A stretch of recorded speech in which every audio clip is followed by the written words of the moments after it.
Hi, everybody. Welcome back to a special edition of 3 News Now. I'm Stephanie Haney. I'm here with our executive producer, Phil Trexler from the Investigative team. Phil, thanks for being here. Great to be here.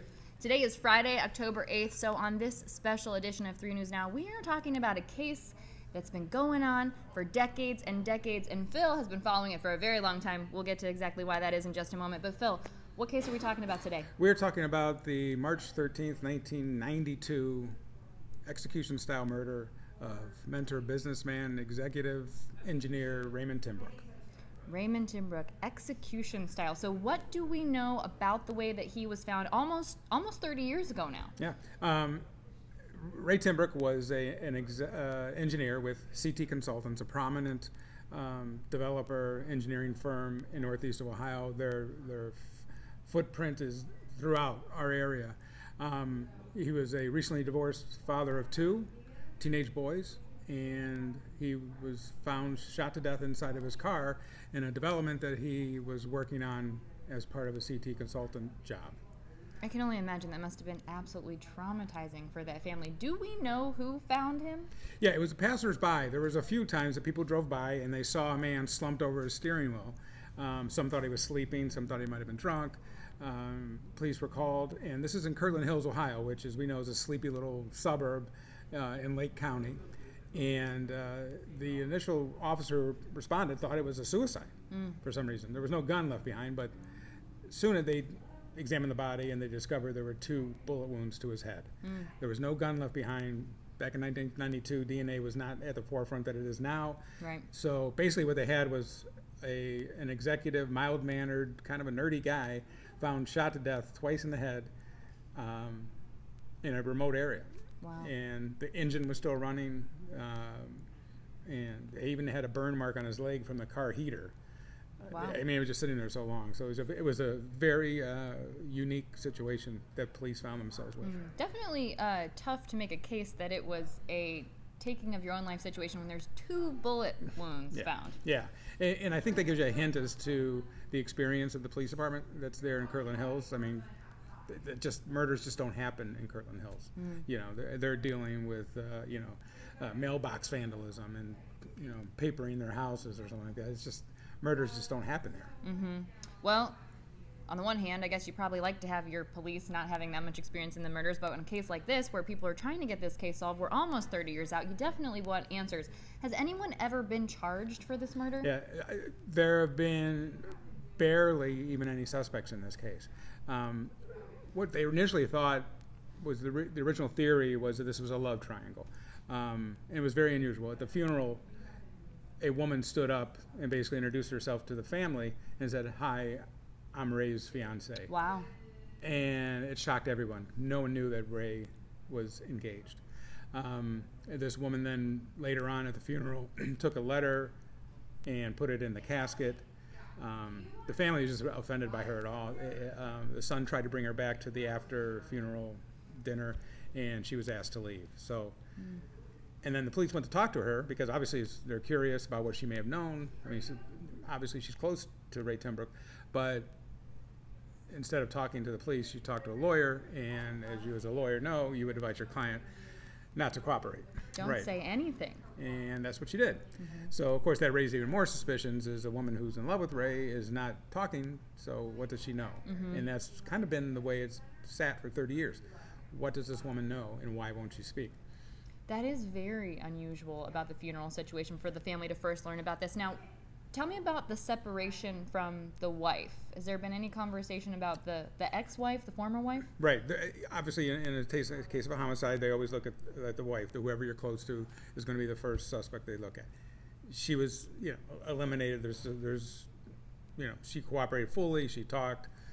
She was stunned.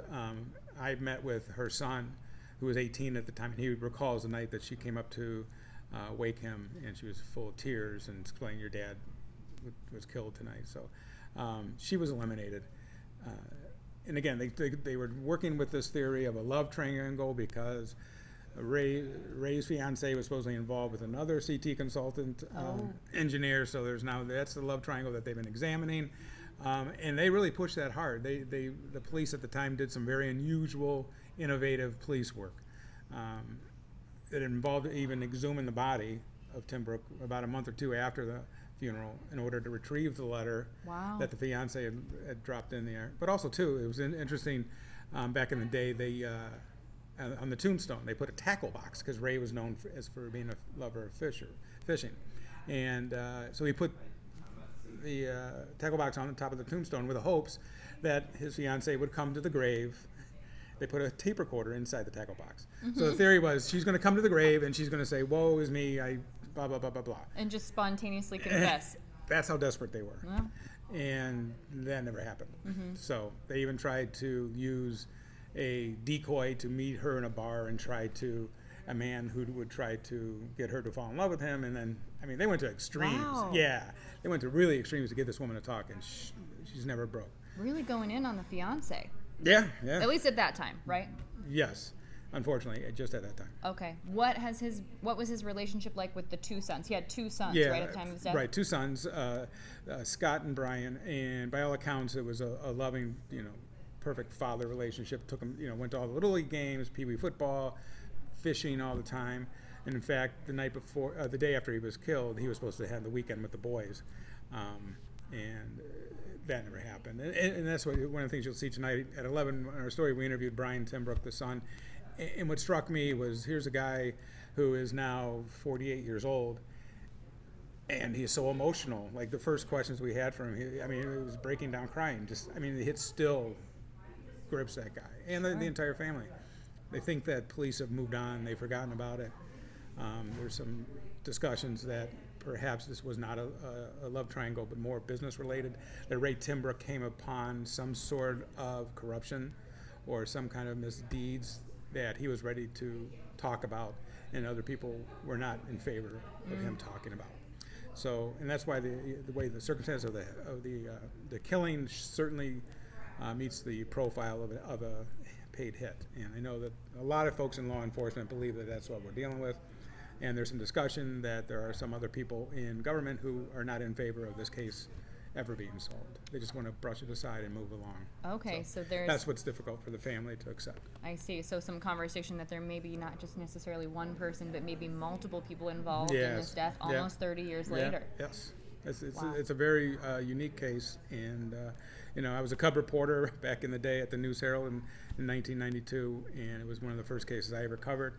And it's just one of those that really stuck with me through the years. And just an odd case, and it's even strange that it's never been solved. Sure. Have you been in touch with the family throughout that time? Here and there. I've always been, and with law enforcement, I always, talk to some of the people who are on the fringes of the case to find out where it's going. And it just seems that nothing's being done. I talked to the police chief the other day. He's been on the department for 5.5 years, and he's had 0 phone calls, 0 movement, and he didn't call it a cold case. He called it a very cold case. Oh. So nothing's being done. Short of a confession, whoever did this is going to get away with it.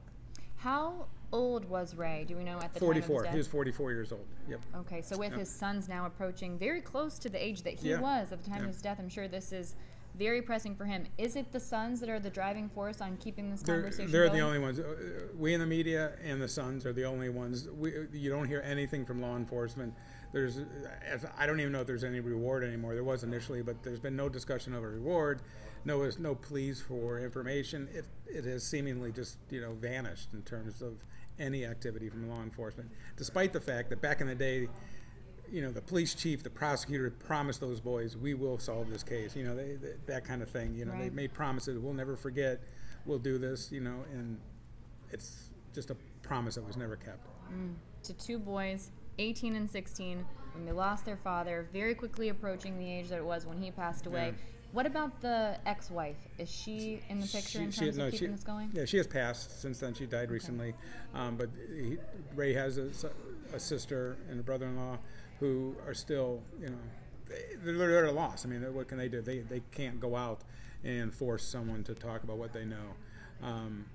It's just something that needs to be done, but it can't be done, and it's unfortunate. But as our series says, someone knows, someone does know, and hopefully at one point we'll be able to put this one to rest. Absolutely. That's right. Someone out there knows, hey, if you're in the Northeast Ohio community, if you have any information about this, I'm sure we've got links on WKYC.com to let people know where to reach the proper authorities and send those tips in. Call Kirtland Hills Police.